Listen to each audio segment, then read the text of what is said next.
Hey guys, it's Christina. Welcome back to my channel. I'm doing something a bit different today.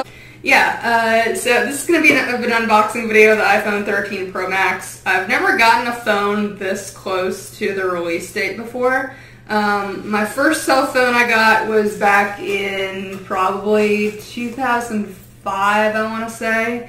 2004, 2005, somewhere around that. Up until that point I hadn't needed one because, I would always use landlines, and my college that I went to always had landlines, and so I transferred to a college that ended up not having the landline option, and so then my mom and I decided we were going to get cell phones. We always had matching cell phones. We never got the newest model, nothing like that. And then when my mom passed away, was the first time that I had gotten a phone on my own, and that's when I had chosen to get the iPhone 8, the standard size one. And honestly, as far as I was concerned, it seemed like it had been doing pretty well for me at this point. From like 3.5 years ago, the fact that I bought this phone. But it wasn't until that recent power outage from Hurricane Ida that I realized I'd been charging my phone 3 times a day, and it hadn't even occurred to me until the power went out. So anyway, so I'm very much looking forward to upgrading from the iPhone 8 to the new iPhone 13 Pro Max. And when I told my visually impaired friends that I was upgrading to the iPhone 13 Pro Max, they were like, thank gosh, I don't know how you could see anything on that little phone. So yeah, I've been watching a ton of unboxing videos. I got the Sierra Blue color. It was a tough choice between that and the gold. I bet if they would have offered this in the pink shade, I probably would have considered that one as well.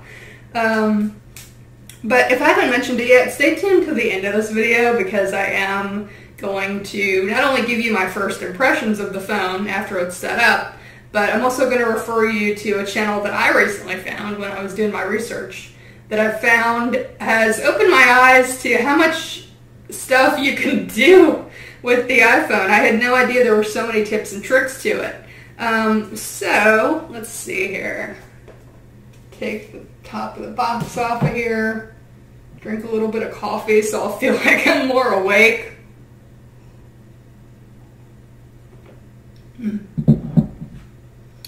And, oh wow, look how pretty this is. In the past when I've gotten cell phones, I've always made sure to get ones that fit in my pocket. That was one of the prerequisites for me. But, one of the things that I really liked previously was the fact that I could have a phone that would fit in my pocket. Well, if the salesperson had bothered to tell me that a larger phone means longer battery life, I might have considered that, but none of them up until this point have told me that. So I did my research on YouTube, and I'm very confident in the fact that I chose this phone. And it's definitely way bigger than what I'm used to compared to the iPhone 8. It's definitely a huge jump in size difference. And so let's see. Let's peel the sticker. Where do you peel this off? Oh, at the bottom of it. Okay. So, peeling that off, just like everybody else has done in their videos.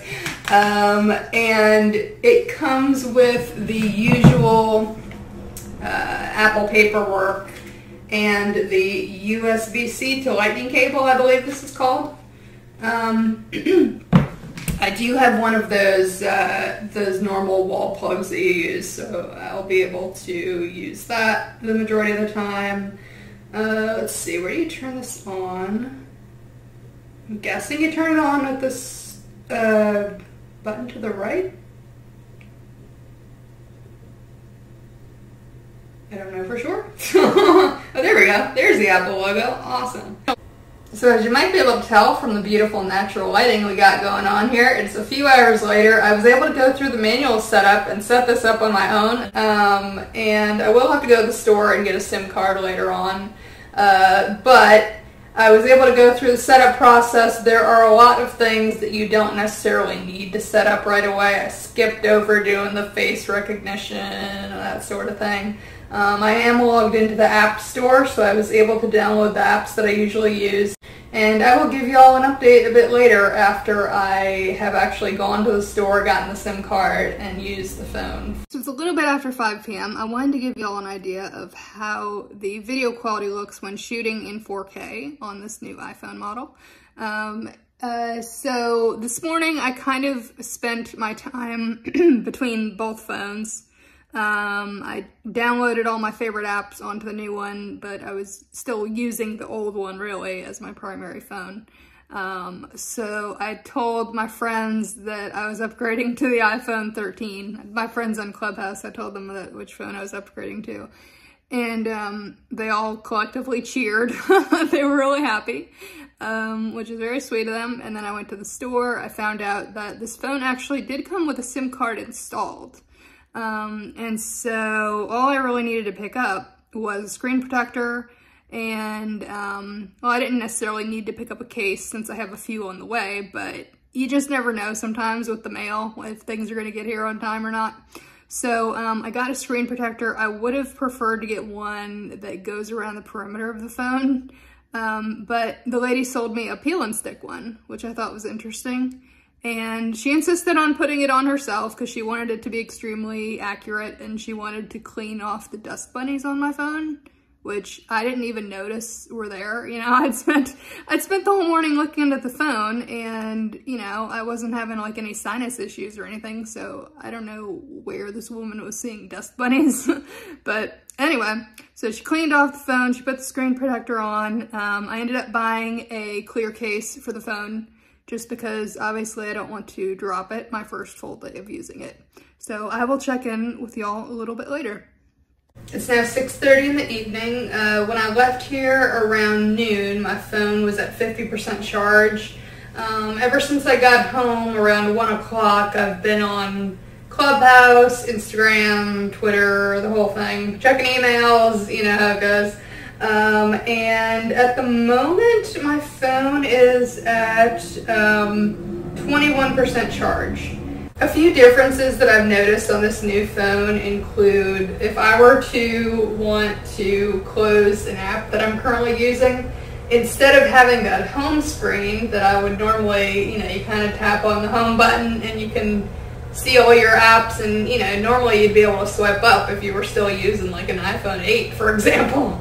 But now that I've switched to the 13, if I wanted to close one of my apps, you have to swipe up from the bottom of the screen, and then it'll, sometimes you have to do it a couple of times in order for it to show the apps, and then you can swipe up and close them.